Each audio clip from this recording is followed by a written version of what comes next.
One thing I want you guys to realize is that all of the goals that you have and all of the dreams that you have and all the things that you want, it is going to create a new world for you. You are literally shedding away the person that you once were. And for some of you, you probably can't even imagine or understand what is in store for you. You are literally sacrificing the things that you used to do your entire old lifestyle. So you can't just give up, one little thing and stop swearing or stop smoking cigarettes or stop eating chips or sacrifice this one little thing. You have to sacrifice pretty much the entire lifestyle that you have right now in order for you to create and step into this new world that you are creating. Welcome to class tonight, guys. This is Shanel Cooper Sykes, and we are on day 25 of our Get Your Ish Together 30-day challenge. Can you believe it? I get a lot of emails from you guys, saying, I am extraordinary and I want to do extraordinary things and I want to travel and I want to have money and I want to be a millionaire and I want to do all these things. But I want you to really think about that right now. That is a world that doesn't exist in this very moment for you. You're creating that world by taking GYIT and beginning to change your language and change your mindset and let go of the past and let go of all these things. So you are creating that world, but today in this very moment, that world does not exist. So what I want you to understand is that in order for that world to exist, you have to let go of everything that is in the world that you're in right now. Does that make sense? You have to let it go. Totally let it go. You have to let go of something in order to get something different, in order to get something more. Before I really get into class tonight, I want to tell you guys a story, something that happened to me. I think I told you guys this once before. The story about how I had my entire life totally taken away from me. I was in the midst of moving while in Brooklyn. And this is right before I got my brownstone, bought my brownstone, and had, my book and all this great stuff happened to me. I had moved out of my little studio apartment, and I was bouncing around at different people's houses for the longest, and finally got my ish together with my book, and I was going back and forth home. So I pretty much didn't have a home for a very long time, and it was very stressful. Those of you who are living with your parents or in between jobs and in between homes, trust me, I understand that ish is not easy, okay? But you have to go through it to get to it, okay? I wouldn't give it up for the world. It was such an experience. But I bounced around for a very long time, and I put all of my things in storage. Now, over the years of me, having rich fiancés and, spending ridiculous money and pretty much buying whatever I wanted to buy and, like, sacrificing my rent some months to go buy a pair of Christian Louboutin shoes when I know my behind couldn't afford it. So needless to say, I had a very nice collection of shoes, collection of jewelry. I had really nice clothes and jackets, all sorts of things. My bed, my rugs, my entire life. I put everything in storage, and I had one bag and my purse, and there was a very small bag, and I put everything in storage. And when I got back to New York, so I left New York, came back to New York, and I got my brownstone. I'm so happy, and I got my keys, and it took forever for all of the deals and all this stuff to go through, and I was so excited. I'm so happy, and I'm like, yes, I'm going to get my life back. I'm going to get my clothes back. It's going to be so great. Well, I get a telephone call from the storage unit, and they say, well, hi, Miss Cooper Sykes. We regret to tell you that your storage unit has been broken into, and everything that was in your storage unit was stolen. Every single thing. And I'm holding the phone like, excuse me? What did you just say? Everything. Everything. My shoes, my clothes, my furniture, my life, my files, all of my writings. I had been writing for a very long time. I had all of my journals, my pictures, my family pictures. You know those old pictures of like grandma, great-grandmama, great-great-great-grandmama and the kids and all of them? All of those pictures were gone. My paintings were gone. You guys know that I paint as well. So a lot of my artwork was gone. My social security card, passport, you name it, it was gone. I had nothing. And I had actually left the bag that I took to Milwaukee. I left the bag at my grandparents' house. So I had absolutely nothing but some sandals on my feet, some leggings, a tank top, and a purse with nothing in it, an ID and a credit card, nothing. My entire life was wiped away like that.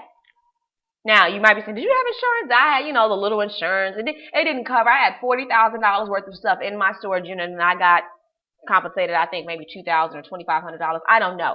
But there's a lot of significance to that story, and I didn't understand it for a very long time. I was pissed. I felt so violated, and I felt like God had done me so wrong. I'm like, God, are you kidding me? Are you kidding me? I don't have a sock to my name. Are you kidding me? My files, my paintings. You mean to tell me the only picture that I have of my grandfather on my father's side is gone? You mean to tell me everything my entire life is gone? It was all of my recordings. I had all my recordings burned on disc from back when I used to be a speaker. Because many people say, do you have any work back when you were a speaker? Well, no, it's stolen out of my storage unit. I had nothing. I was so upset, and I did not understand what God was doing to me. But it wasn't until I began to settle my spirit. It wasn't until I began to get myself spiritually plugged in. It wasn't until I began to have gratitude for the new world that I had created. Even though there was nothing in the world, meaning no clothes, no shoes, no material things, I had so much gratitude. And then I began to realize that God made me sacrifice those things. He made me sacrifice that stuff.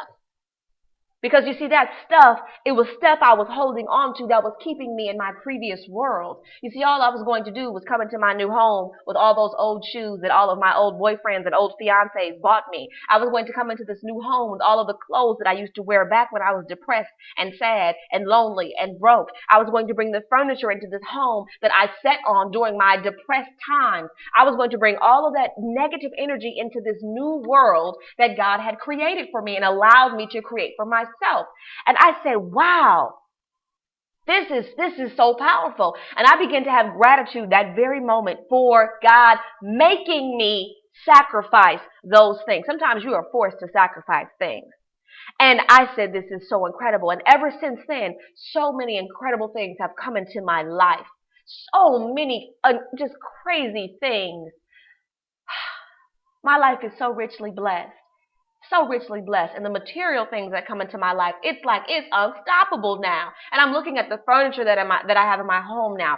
I just ordered a beautiful custom-made velvet couch that I got to design myself, and amazing rugs being shipped in from overseas, and I'm doing some paintings for my living room, and I found my mother's old modeling portfolio. I think I'm going to show you guys those pictures. I found my mother's old modeling portfolio back when she used to model back in the 70s.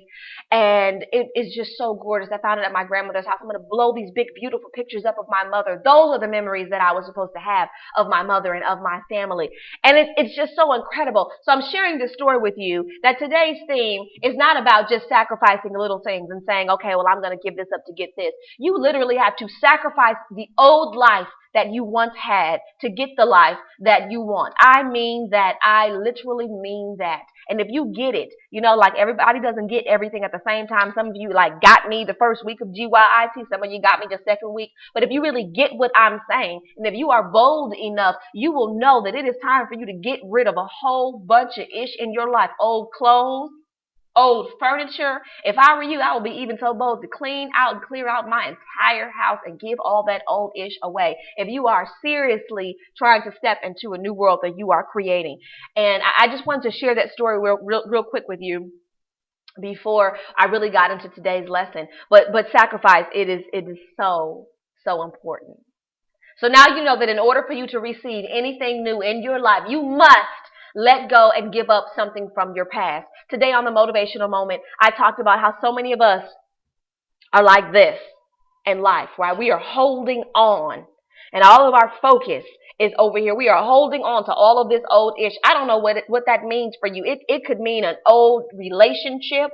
It could mean an old habit. It could mean you are holding on to your habit of watching television and True Blood and basketball games and Desperate Housewives and all that other issues on TV because that you just love to do it. It could mean that you are holding on to poor eating habits. It could mean that you are holding on to smoking or drinking. I used to drink my behind off to ease the pain of the struggle that I was in.